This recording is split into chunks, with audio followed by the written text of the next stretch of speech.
Mesopotamian king named Lipit Ishtar claimed in a public inscription that he was called to rule by the gods in order to establish justice in the land, to eliminate cries for justice, to eradicate enmity and armed violence, and to bring well-being to the lands of Sumer and Akkad. The land of Sumer was the southern part of Mesopotamia, and the land of Akkad was at its center. He was referring to the extensive region that he ruled. The year was 1930 BCE. Lipit Ishtar added that in fulfilling the god's wishes, I liberated the sons and daughters of the lands of Sumer and Akkad, and I restored order. Lipit Ishtar doesn't mention any military victories. He just laid out what a terrific and peaceful king he was. Everything was about order, justice, and well-being. Only in the curses at the end of the inscription does he evoke an image of conquest.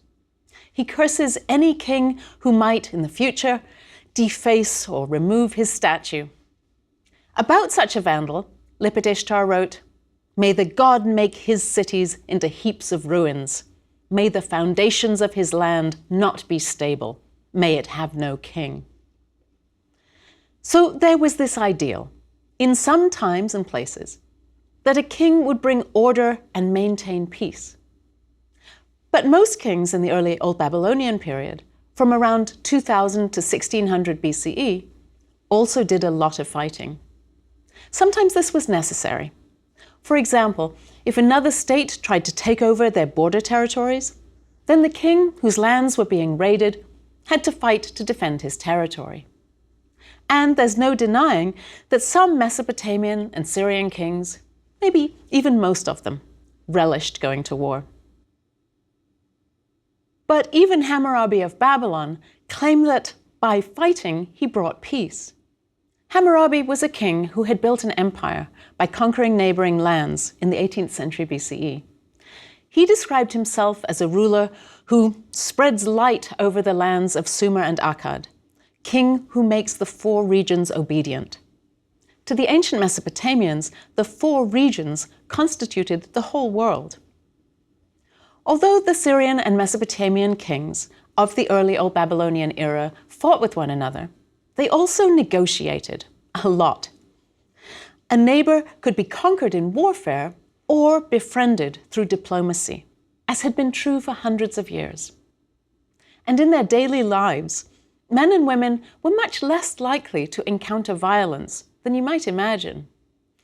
We tend to have an image of the ancient world as a violent place. But the documents written at the time showed that people got along very well within their communities, and they valued civility and generosity. There are almost no references to violence at all within communities, even in the ways that the laws were in force. The reign of Hammurabi is an interesting time to look at the phenomena of war and diplomacy between states and personal relationships between common people, because so many documents from this era are available to us. Hammurabi used both approaches to his relationships with neighboring lands. He had messengers and diplomats constantly on the move around Mesopotamia, visiting other courts, delivering and receiving letters and gifts, making deals and negotiating treaties. But he also led large armies on military campaigns. And he seems to have had a gift for inspiring people. Hammurabi came to power in Babylon in the usual way, inheriting the throne from his father. At the time, the kingdom wasn't extensive. It was one of several medium-sized states in Mesopotamia and Syria. Like all Mesopotamian kings, he then proclaimed a new name for the year. It would now be called the year Hammurabi became king. Across Babylon, scribes writing contracts and administrative texts now had to use this new name to date their documents. A tablet might be dated to the month of Nisanu, the third day, the year Hammurabi became king. After that, every year of Hammurabi's long reign, all 43 of them, had a different name. And each of the year names mentioned some great thing that he had achieved in the previous year. These year names help us to follow the events of his reign and the events that he thought were important to commemorate. Hammurabi's second year was the one in which he established justice in the land. Now, Hammurabi has a reputation as a lawgiver, so you might think this was the year in which he issued his law code. But it wasn't. That didn't come until much later. The act of establishing justice that Hammurabi referred to was different. In Akkadian, the term is mesharum. It's a type of decree that released people from their debts. As you might imagine, this was a popular thing for kings to do. A lot of debts were owed to temples, and interest rates could be crushing, as high as 33% a year. A farmer might have used up his seed grain in a bad year and needed to borrow more from the temple in order to sow his fields. Now, he had to hope that his crops were very successful in order to pay back the loan and the interest. A mesharim decree let him start over again, with the debt no longer hanging over his head. For the next 4 years of Hammurabi's reign, his year names commemorated religious acts and building projects. He restored walls and made thrones for gods, that sort of thing. Then, between years 7 and 11, he became more militaristic, campaigning against neighboring lands. After that, things got very quiet.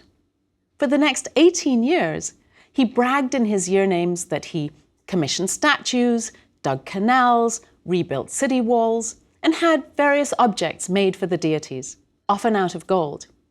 He engaged in no fighting worthy of a year name. His messengers were busy corresponding and negotiating with neighboring lands, and Babylonian merchants were busy with trade. Hammurabi was on the throne for 30 years before events brought a complete change to his reign and to his ambitions. Mesopotamian kings were almost never on the throne for that long. If he'd had a normal Mesopotamian lifespan, he would never have made it into all the history books about world civilizations. But there he was, in his 50s or maybe older, and his kingdom was suddenly under attack by a much more powerful neighbor to the east, the army of the king of Elam, and by a whole mass of Elam's allies. Amazingly, Hammurabi was able to defeat this formidable foe.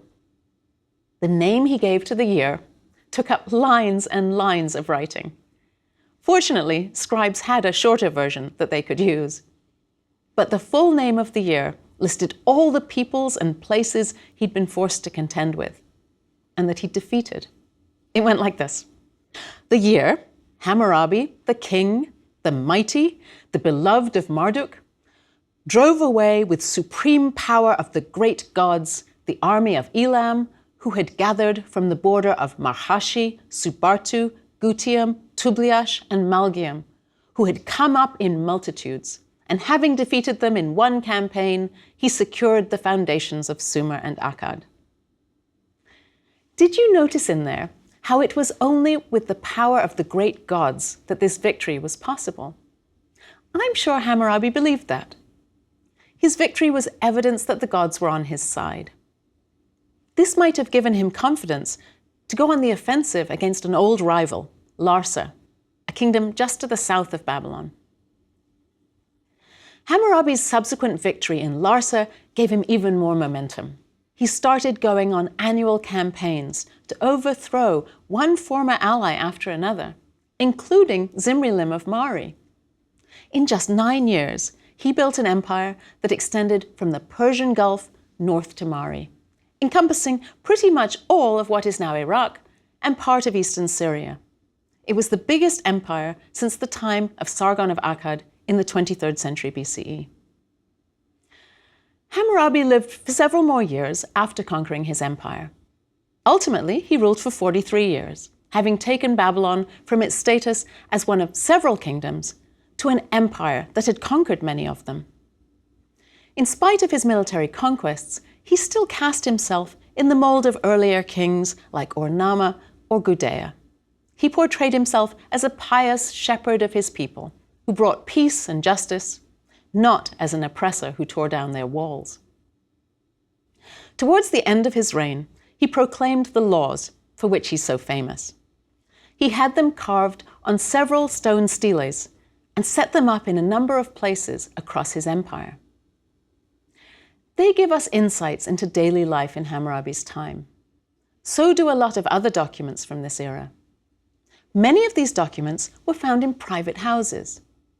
We're lucky that people had taken to sending letters to one another and keeping contracts about their private business transactions, so we can get a much more vivid and three-dimensional view of how most people lived than was true of the eras before Hammurabi's time. Although different social classes existed in ancient Mesopotamia, it can be hard to figure out the class of a particular individual. The classes mentioned in the texts are Awilim, Mushkenum, and Wardum, with the Awilim being the highest and the Wardum the lowest.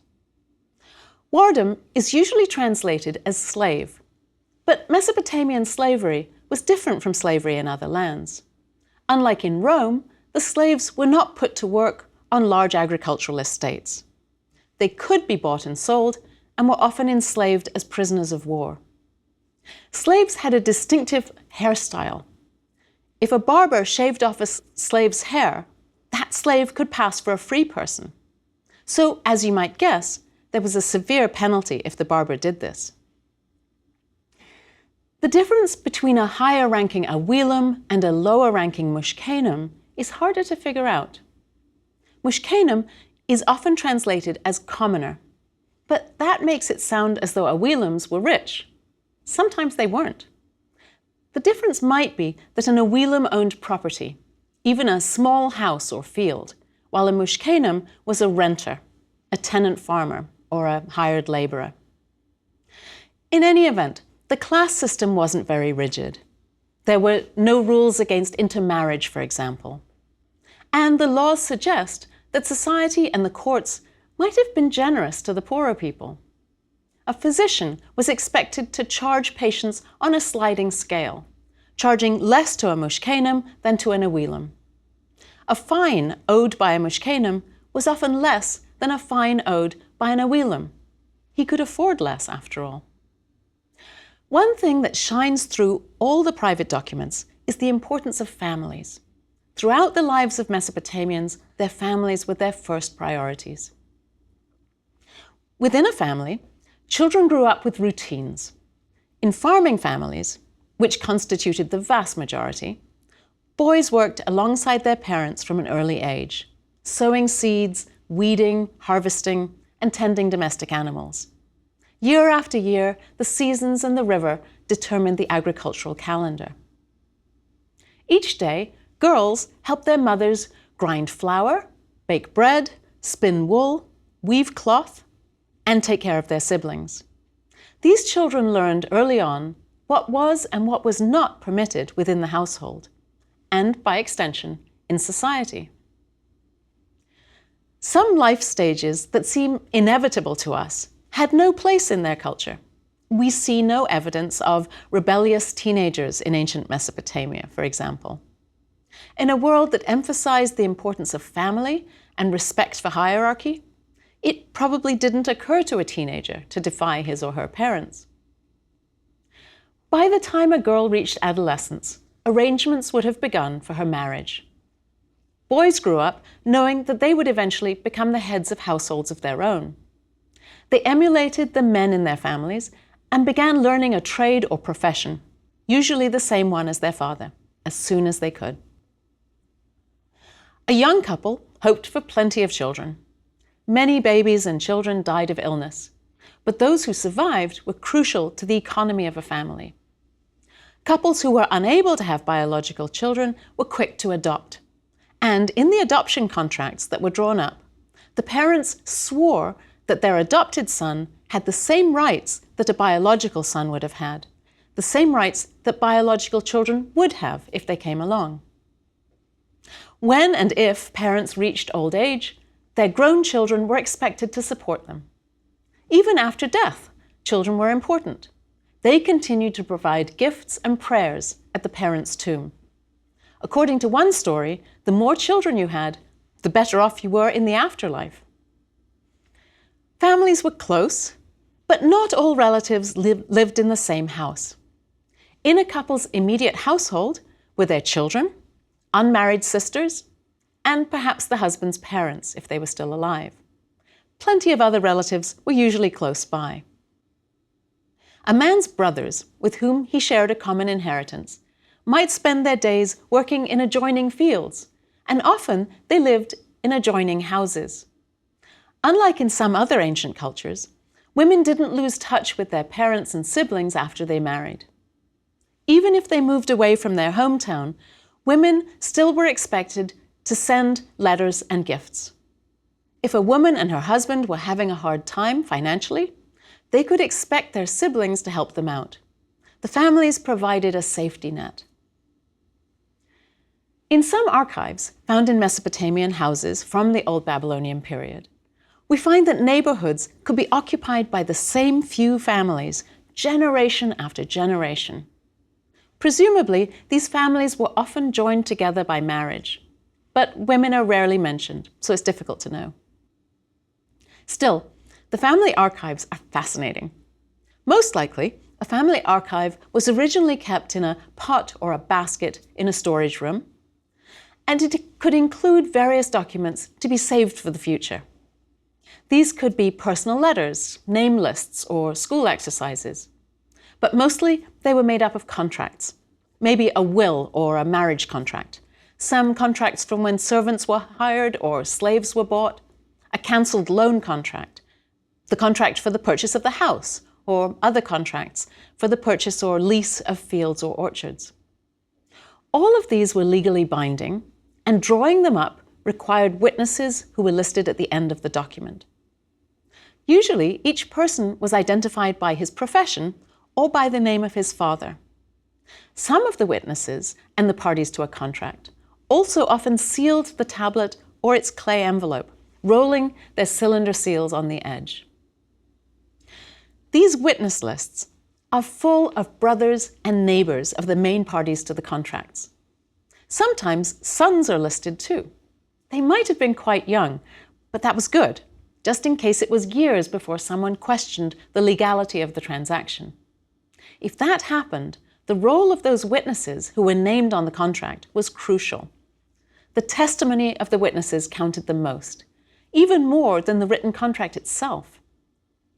A man trusted his brothers, sons, and neighbors to pay close attention to the contract and to be willing to support him if the matter were contested. It's rare, though, to find a man's father named as a witness. That's probably because few people lived to old age. Life for most adults was cut short by forces beyond the control of the Mesopotamians: disease, infection, accident, childbirth, or disaster. Life expectancy was short, even if you survived childhood illnesses. But people could live to old age, even to 90 or 100 years old, in remarkable cases. A man who had the good fortune to live that long was respected and retained his position as head of the household until his death, even after his sons had married and in some cases had brought their wives to live in the family home. The power of the father was limited, though, because of law and custom. He couldn't, for example, decide to disown one of his sons simply because he was annoyed with the boy or because he felt like it. Two of Hammurabi's laws make sure that the son was treated fairly.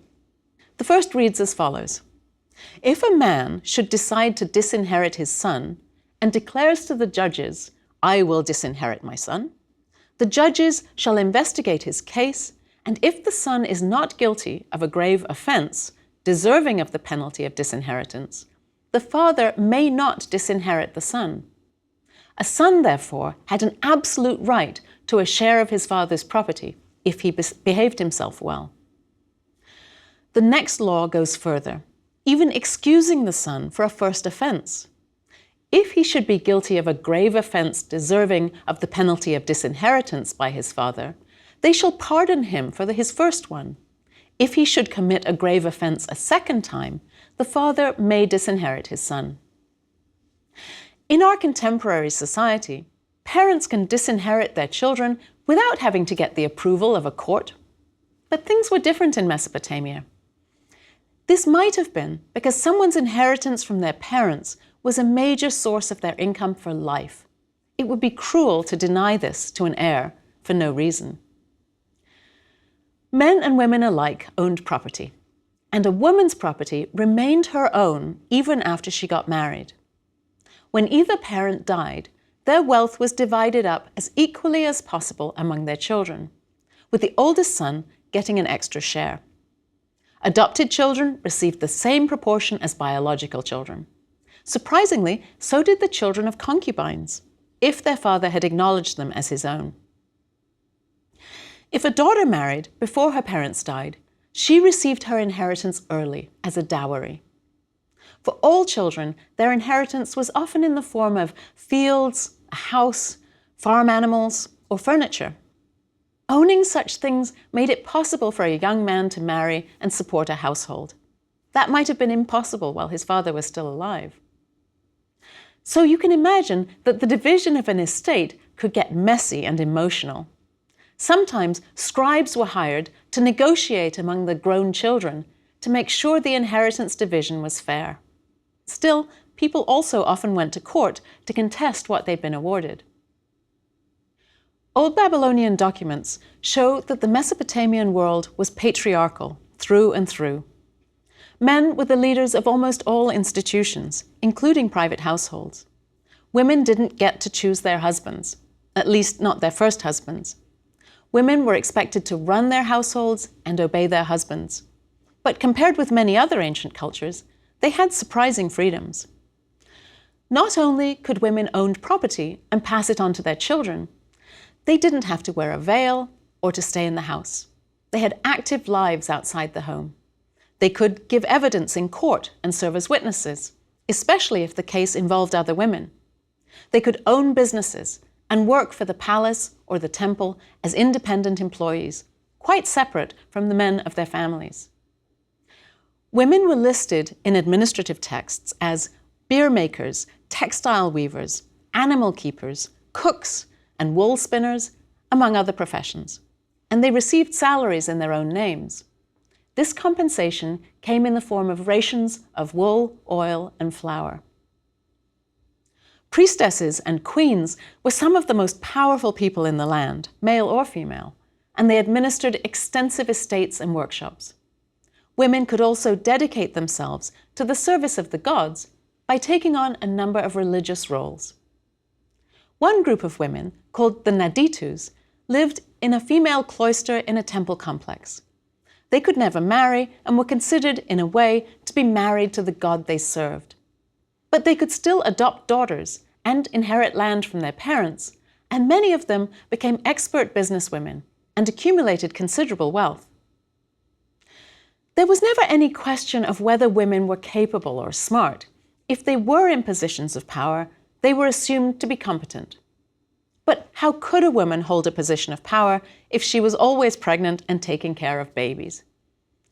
Only if a woman was unmarried, like the Naditu women, or a member of the elite with servants to take care of her babies, did she stand any chance of playing a public role in society. On the other hand, a woman could get a divorce under some circumstances, in which case she had a right to her original dowry. And if a woman's first husband died, she could marry again, and she could choose her second husband. Even in arranged marriages, the ideal was that love would develop between the husband and wife. And proverbs, lullabies, and letters attest to the love that parents had for their children.